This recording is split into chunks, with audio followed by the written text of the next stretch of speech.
letting your players have the overpowered option. Let's talk about it.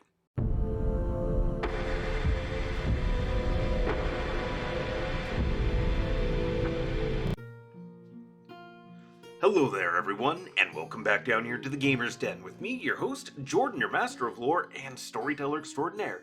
Here, moving on from our coverage of the first edition Pathfinder Magus, now going on to talk about quick tips for DMs, and as was alluded to in the intro, we're going to talk about letting your players have the overpowered option, whether it's a thing, an ability, or whatever the situation might be, how to go about doing it. Now, as unsatisfying as the answer might be, given just the broad array of contexts, class combinations, whatever items might be available, or monsters they're facing, it really just does kind of depend. That is unsatisfying, but it is true. But what we are going to do here today is go over some of the things I like to do, how I go about implementing these, and maybe it gives you some ideas on how to do similar things for your own game, or you just take one of these ideas and you run with it. Either way, hopefully it just adds a little bit more fun for you and your players. Now, before we get into everything here, if you're new here to the channel, then go on down there, hit the subscribe button, and become a regular member here at the Gamer's Den. Or if you've already gone on ahead and listed yourself on such an incredible roster of legendary heroes, then go on down to hit the like button and share the video far and wide. And now, another thing to mention here real quick is since we've completed our look at the Pathfinder Magus, we are going to be posting the poll today for which class we are going to cover next. That's going to run for about a week or so get over there, hit the like button, it's under the community tab, hit the like button, hit which option you want to go for, or if there's a class in particular you want to see that's not listed there, then go on to the comments and just leave what class you'd like to see there. See if you can sway any others to your side. But now, with all of that out of the way, let's go ahead and talk about today's tips and suggestions for all of you DMs out there. So, first we got to establish how overpowered are we talking here. Obviously, you don't want to let a player just have an absolutely busted ability, the most unimaginably powerful class or item, or even third-party classes that can just really throw everything out of whack, tilt the balance in their favor.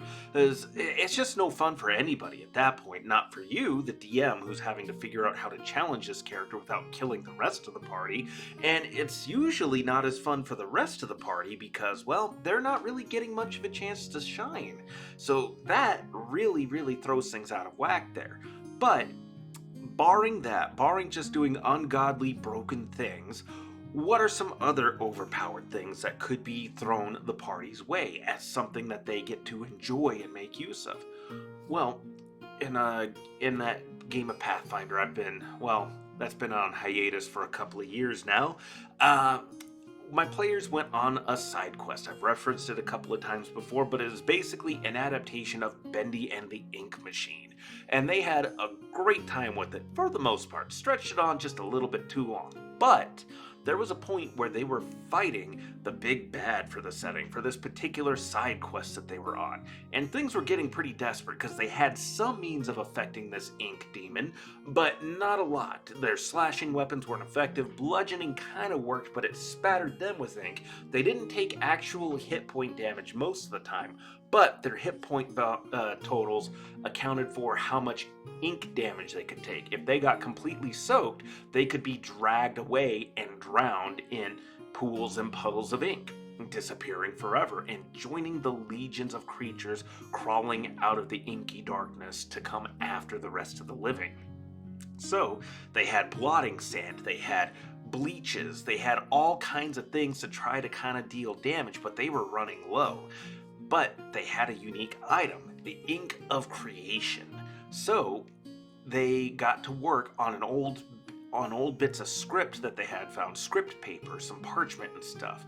And they began writing a story about how the ranger, who was the healthiest and was doing the best out of everybody trying to face this creature down, but was out of options and down to his greatsword, well, his sword, in their moment of need, after having plunged into this evil ink creature so many times in this crucial, pivotal moment, writing out this story, his weapon transformed and became enchanted by the very desperate combat that they were facing down, and it gained a desiccating effect.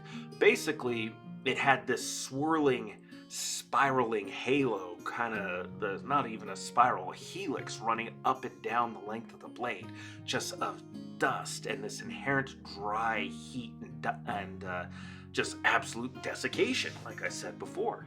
And so this weapon would deal damage to creatures composed entirely out of liquids, or who carried a substantial amount of liquids in their person. So living creatures, water elementals, undead that are composed of, well, or contain a lot of blood, bile, or whatever other bodily fluids might be present. Those would take an extra 2d6 points of damage from this weapon. So, is that weapon overpowered? A little bit, but the damage it deals is within the scope of what other similar enchantments do, and it's the only thing that really makes it overpowered is that it has a broader range of application of targets that it can affect. Although not too far out of whack, considering that the holy enchantment affects anything of an evil alignment, so that's still a pretty broad range right there in and of itself. So you can argue that it is relatively balanced, but I could see a line of reasoning where somebody might say that's still just a little bit overpowered there, because it's not limited by alignment, it's limited to living creatures. But, you could go back and forth on it, but it is an example of a weapon that is a little bit overpowered, but it happened as a result of story and clever thinking on the whole party's part as a whole. And they all pooled their resources together in this desperate moment and made use of some pretty rare items that they otherwise could have maybe taken out with them and had effects later out in the wider world and not just this pocket dimension. So it was a pretty nice reward at a pivotal story moment that really turned the tide of things going on right there, and it was a moment where the team came together. So seemed pretty worthwhile to me to give them something that is arguably a bit overpowered, but not out of whack or out of step with a lot of other things that you might see in the game, and is relatively in line, more or less. So that's an example of how you could balance something that is arguably overpowered, having it be a reward for a really great story moment and gameplay moment, or mix and match as you see fit. As you see fit. My goodness, my ability to speak sometimes, it eludes me. So, what are some other examples where you can do that? It's not limited to just story. We already covered clever ideas on the player's part too, but sometimes just letting them have a unique spin or take on things can be worthwhile.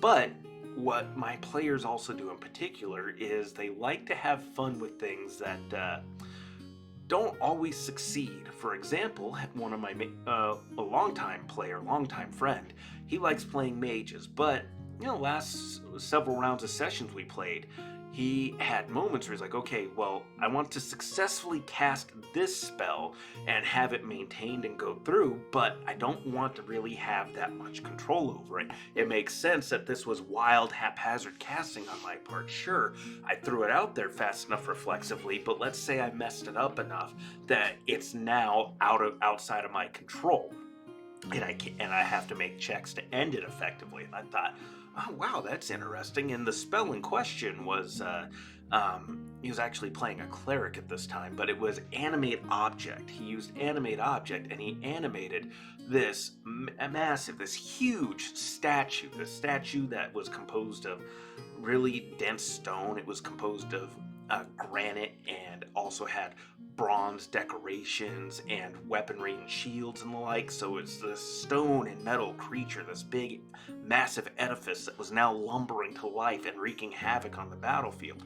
So it was a situation where it was a spell that was entirely within the bounds of balance for him to be casting, making use of to turn the tide of the fight for the party, but he threw in that little X factor there of I don't want to necessarily be in control of it. So it gave me more free reign to just kind of let this thing kind of cut loose and start attacking allies as well as enemies.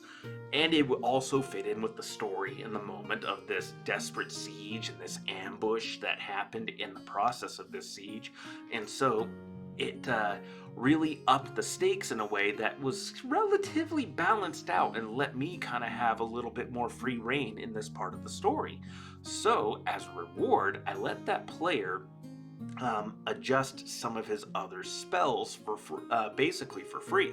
Let him craft other spells that maybe were just a little bit overpowered for their spell level, but it just because of how they role played, of how they did things, how they went about all of this, I was willing to be like, yeah, okay, let's give you a little bit of extra juice to your magic there. Say it's like you have this burgeoning, overflowing wellspring of power since you're a cleric gifted from the source of your beliefs, but you're not entirely in control of it. It's not entirely your will. You're just a vessel, a channel for the magic. And it is spilling out and is just sometimes running rampant, especially in heated moments where you're not entirely thinking straight.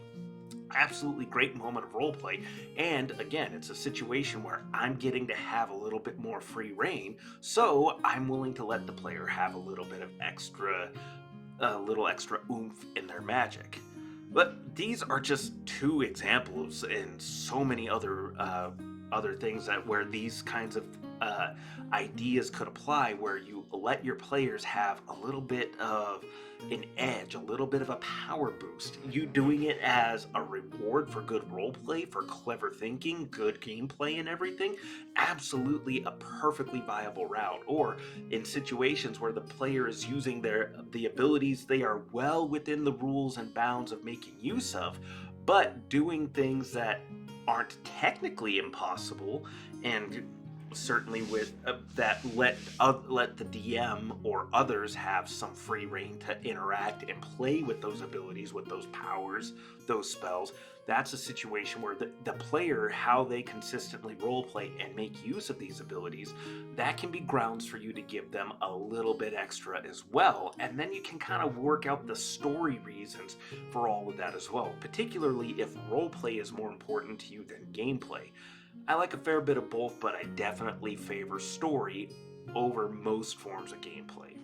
But what do you think? Go on down to the comments below and let me know your thoughts. Did you like today's video? Did you dislike it? Let me know your thoughts in the comments down below, and do you have any suggestions or examples of where you let players or a DM let you as a player have access to a bit of an overpowered thing that just really did a lot to make the gameplay that much more fun or fit the story really well?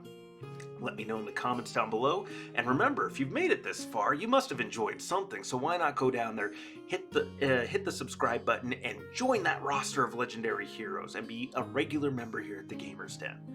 But with all that said, I've been your host, Jordan, your master of lore and storyteller extraordinaire. Thank you all so very much for your time. Good gaming to you all, and you all have yourselves a good night.